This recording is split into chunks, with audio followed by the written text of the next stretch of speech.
ABP Ganga की खबर का बड़ा असर हुआ है।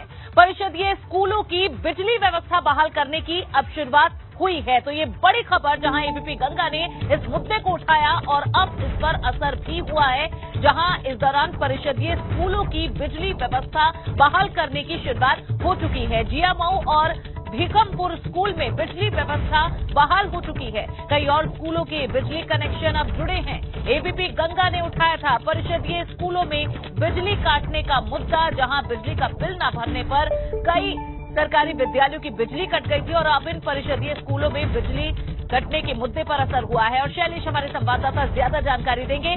शैलेश, आखिरकार असर हुआ है और अब बच्चे अच्छे माहौल में कम से कम पंखे के नीचे बैठकर पढ़ाई कर सकेंगे।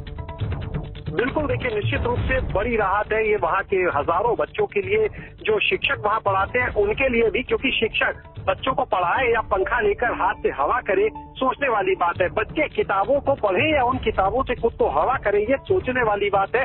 और यही तस्वीरें हमने दिखाई थी, जिसके बाद में हमने सवाल किया बेसिक शिक्षा मंत्री से और उन्होंने मामले का संज्ञान लेकर अधिकारियों को तत्काल निर्देश दिए थे और उसका असर शुरू हो गया। एबीपी गंगा की खबर का ये असर है कि आपको बता दें कि इन स्कूलों में बिजली लगनी शुरू हो गई है। जो जियामऊ का स्कूल हमने दिखाया था, जो मुख्यमंत्री आवास से बामुश्किल 1 किलोमीटर की दूरी पर था, वहां पर बिजली व्यवस्था बहाल कर दी गई है, कनेक्शन जोड़ दिया गया है। दूसरा जो स्कूल हम आपको बताएं, भीकमपुर का प्राइमरी स्कूल हमने कहा था, वहां पर भी बिजली का कनेक्शन आज देखिए, आज छुट्टी का दिन है, स्कूलों में छुट्टी है, लेकिन इसके बावजूद आज वहां पर टीम पहुंची है। और बिल्कुल बड़ी राहत है। शैलेश, आपको रोकना चाहूंगी, शुक्रिया इस जानकारी के लिए। और चलिए सीधी तस्वीर अब दिखाते हैं लखनऊ की। अंबेडकर जयंती पर सीएम योगी आदित्यनाथ कार्यक्रम में पहुंचे। चिकित्सा शिक्षा है, नगर विकास है, ग्राम्य विकास और पंचायती राज है, समाज कल्याण है, दिव्यांगजन कल्याण है, इन सभी को मिलाकर के महिला और बाल विकास है, लगभग 9 विभागों को मिलाकर के मैंने एक टीम गठित की और मैंने कहा इनको सामूहिक रूप से सारे कार्यक्रम चलने हैं। हर दिन की रिपोर्टिंग हमारे पास होगी। स्वयंसेवी संस्थाओं को इसके साथ जोड़ा, WHO को इसके साथ जोड़ा, यूनिसेफ को इसके साथ जोड़ा, पाद जैसी संस्थाओं को जोड़ा। 40 वर्षों में 50,000 बच्चों की मौत हुई थी इस बीमारी के कारण। मात्र 5 वर्ष में हमने इस बीमारी को हमेशा के लिए समाप्त कर दिया है। अब पूर्वी उत्तर प्रदेश से इंसेफ्लाइटिस से मौत नहीं होती है। सामूहिकता की ताकत में कितना बल है। जब भारत 135 करोड़ का भारत एक स्वर से बोलेगा, दुनिया में उसकी ताकत होगी। जब उत्तर प्रदेश की 25 करोड़ जनता की वहां पे जिसका घर है, ड्रोन सर्वे से टेक्नोलॉजी का उपयोग करते हुए उस स्थान का जमीन का पट्टा ससम्मान उसके नाम पर उपलब्ध करवा। यही तो प्रधानमंत्री स्वामित्व योजना में उसे उसका हक दिलाने का काम सरकार कर रही है। आर्थिक रूप से स्वावलंबन की ओर अग्रसर करने के लिए कहीं पर एक जनपद एक उत्पाद के माध्यम से, कहीं पर विश्वकर्मा श्रम सम्मान के माध्यम से अनेक ऐसी योजनाएं चल रही हैं। जिन योजनाओं का लाभ लेकर के प्रधानमंत्री मुद्रा योजना के माध्यम से, अनुसूचित जाति जनजाति वित्त एवं विकास निगम के माध्यम से, समाज कल्याण विभाग के द्वारा संचालित अनेक योजनाओं के माध्यम से इन योजनाओं का लाभ समाज के अंतिम पायदान पर खड़े हुए व्यक्ति तक पहुंचाया जा सकता है। और उन योजनाओं को उन तक पहुंचाने के लिए हम सब जानकारी रखेंगे। और मेरा तो अनुरोध होगा, यहाँ के कुलपति से मैं अनुरोध करूंगा, देखिए जो बार बार हम इस बात को कहते हैं, जहां पर लोगों के पास नॉलेज है, सैद्धांतिक नॉलेज है, थ्योरिटिकल नॉलेज है, उनके पास व्यवहारिक ज्ञान की अभाव है। और जिनके पास व्यवहारिक ज्ञान है, उनको सैद्धांतिक ज्ञान का अभाव वहां देखने को मिलता है। हमारे विश्वविद्यालय केवल ज्ञान के आदान प्रदान के माध्यम ही न बने, डिग्री प्रदान करने के माध्यम न बने। मैं धन्यवाद दूंगा कि आपने कुछ गांव गोद लिए हैं, लेकिन हमें इसके दायरे को बढ़ाना होगा। यहां पर बाबा साहब भीमराव अम्बेडकर विश्वविद्यालय में पढ़ने वाले जितने भी छात्र छात्राएं हैं, इनको सामाजिक ज्ञान के साथ, वो किसी भी विधा से जुड़े हुए हों, वह मानविकी से हो, वे साइंस से हो, वे कॉमर्स से हो, वे इंजीनियरिंग के उससे जुड़े हुए हों, किसी भी विधा से जुड़े हुए हों, लेकिन उन्हें व्यावहारिक जानकारी के लिए समाज के बीच में जाने की इच्छा है।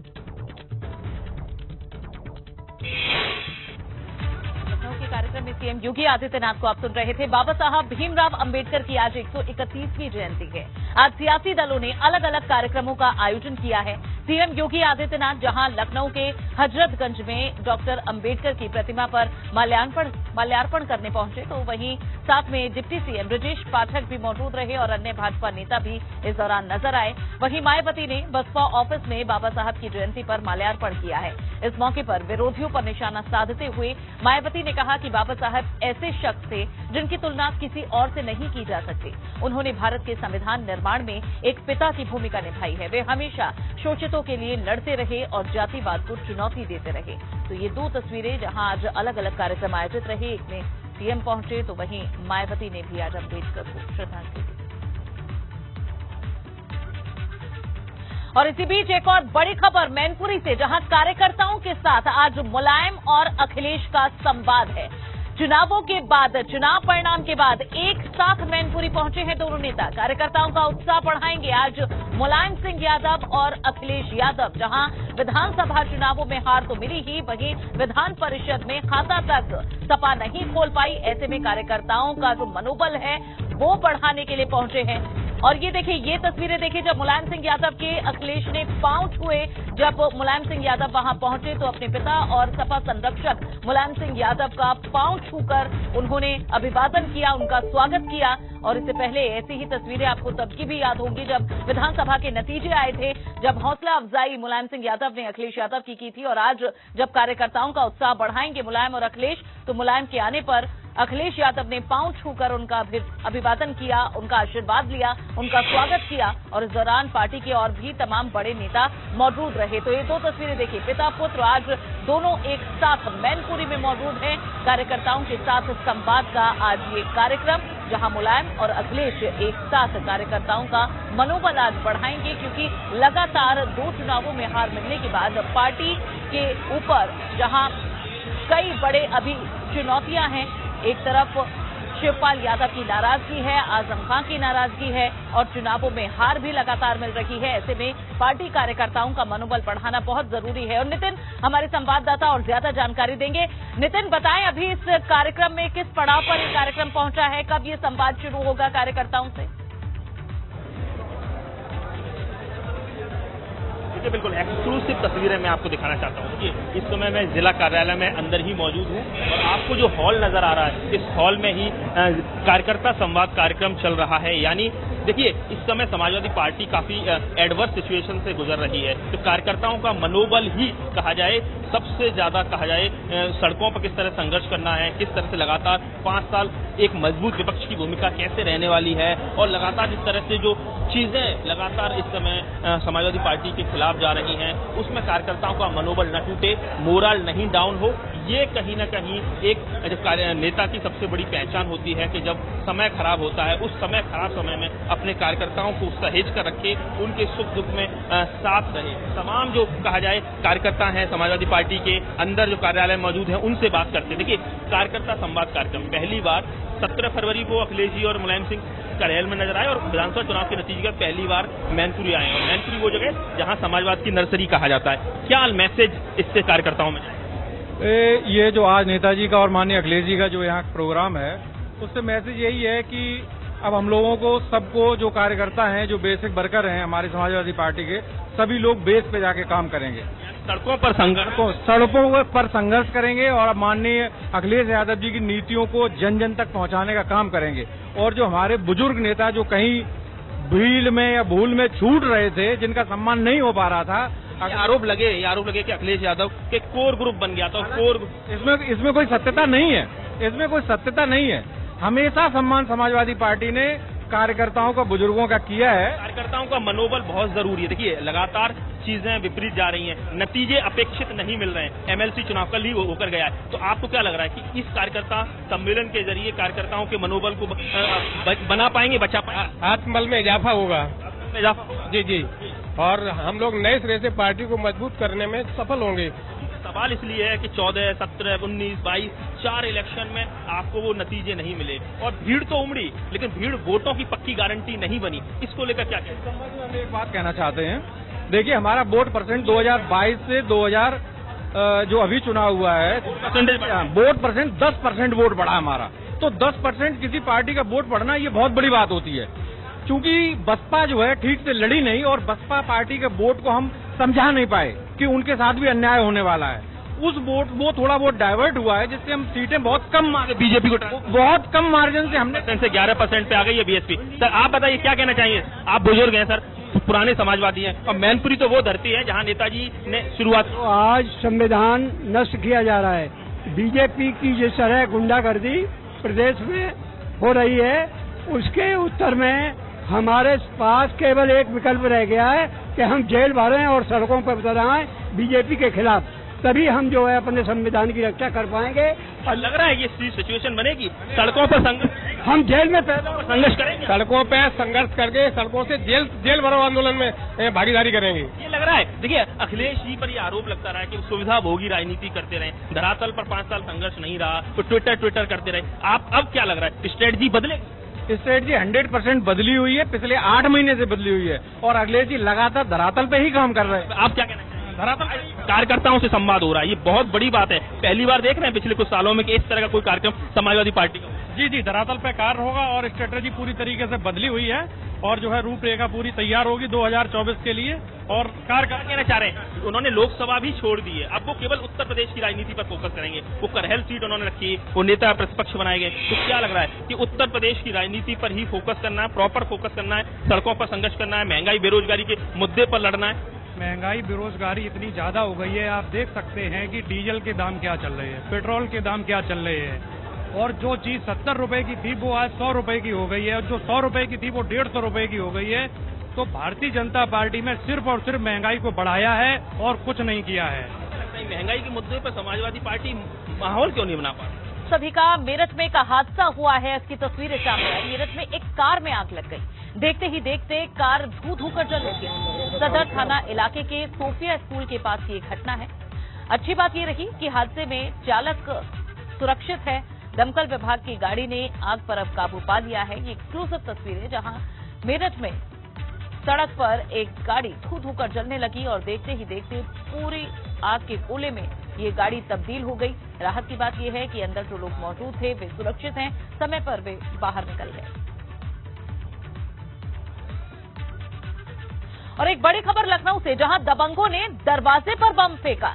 बम के धमाके से इलाके में दहशत मच गई। सुशांत गोल्फ सिटी क्षेत्र के हबीबपुर इलाके का ये मामला है, जहां कुछ दबंगों ने दरवाजे पर बम फेंका है और बम के धमाके से इलाके में दहशत मच गई।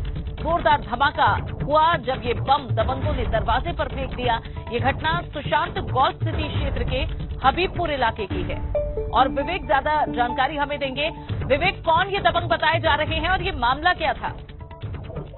देखिए, सुशांत गोल्फ सिटी का हबीबपुर जो गांव है वो ग्रामीण क्षेत्र है, तो गांव में छोटी मोटी रंजिशें होती हैं। वहां पर जो एक दोपहर में करीब 1 बजे की बात बताई जा रही है, माफ कीजिएगा 12 बजे की बात बताई जा रही है। 12 बजे वहां पर कुछ लोग आए थे और एक मकान के सामने तेज कोई विस्फोटक पदार्थ फेंका है, जिसको लोग बता रहे हैं कि वो बम का धमाका था, देशी बम फेंका गया था। और उस बम के धमाके के बाद उस गांव में, हबीबपुर गांव में हड़कंप मचा है, लोग इधर उधर भागे हैं। हालांकि किसी को चोट नहीं आई है, लेकिन धमाका की तीव्रता इतनी थी कि बगल में गाय बनी हुई थी और गाय के तमाम जो बम के अंदर छर्रे होते हैं, कीलें होती हैं, वो गाय के शरीर में लगे हैं, तो गाय बुरी तरह से जख्मी हो गई है। पुलिस की टीम वहां पहुंची है और ये पता लगाने की कोशिश कर रही है कि आखिर कौन लोग थे, क्योंकि ये बताया जा रहा है कि वहां पर आपस में 2 परिवारों की रंजिश चल रही है। चूंकि सांप्रदायिक दृष्टि से संवेदनशील है, इसलिए मैं उन लोगों के नाम नहीं लूंगा, चूंकि मामला संवेदनशील है और पुलिस भी अभी किसी तरह की कार्रवाई अभी नहीं की है। ये पता लगाने की कोशिश कर रही है कि आखिर रंजिश किस बात की थी और कौन लोग थे जिन्होंने बम फेंका था। चूंकि संवेदनशील इलाका है, वो बहुत ज्यादा संवेदनशील इलाका है। वहाँ पर हर इस तरह की गतिविधियां होती रहती हैं। आसपास के छोटे छोटे विवाद, जैसे खेत का विवाद है, नाली का विवाद है, सड़क का विवाद है, जो चारे की जमीन होती है उस पर कब्जा करने का विवाद है, तमाम तरह के विवाद चला करते हैं अड़ोस पड़ोस में आपस में। पुलिस फिलहाल जो उसमें यही मान रही है। ठीक है, विवेक, देखना होगा कि अब पुलिस की कार्रवाई में क्या सामने आता है। शुक्रिया जानकारी के लिए।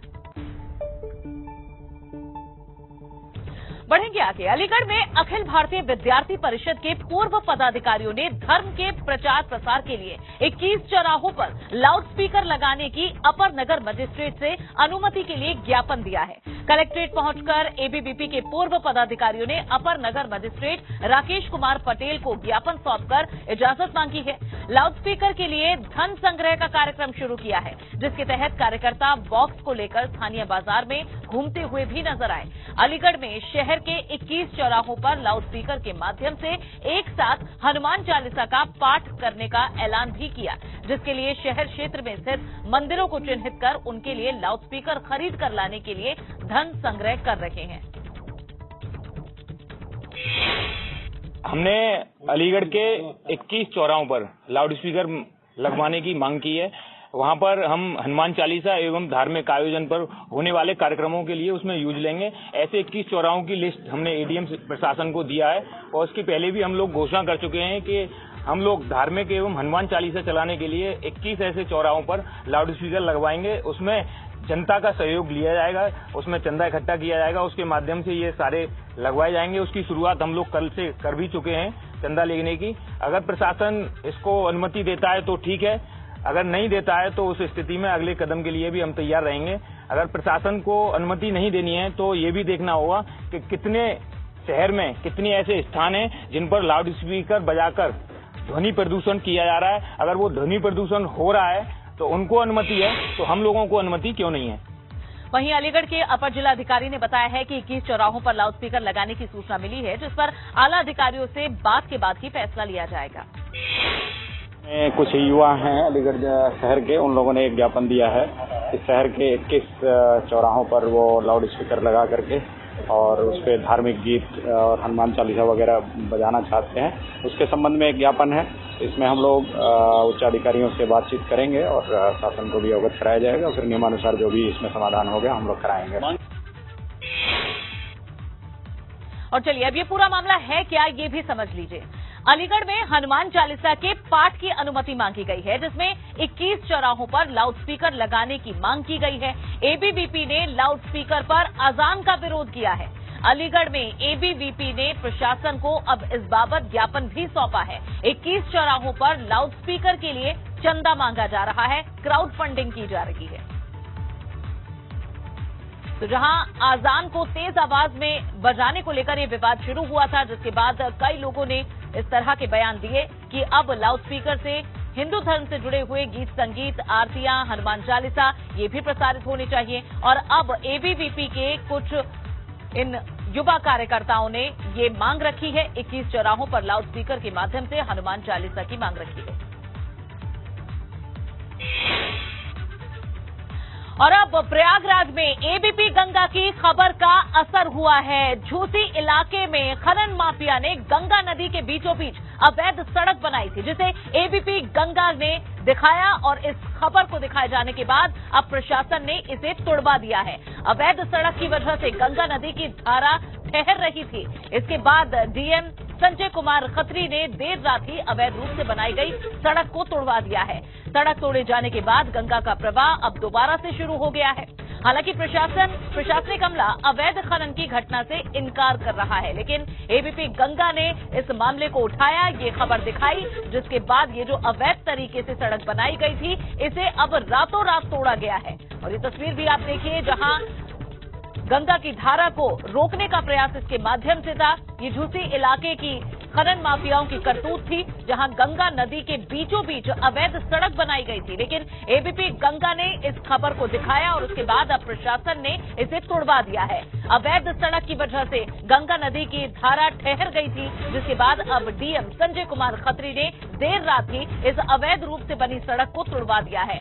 हालांकि सड़क तोड़े जाने के बाद गंगा का प्रवाह दोबारा शुरू हो गया, लेकिन प्रशासनिक अमला अवैध खनन की घटना से इनकार कर रहा है। है।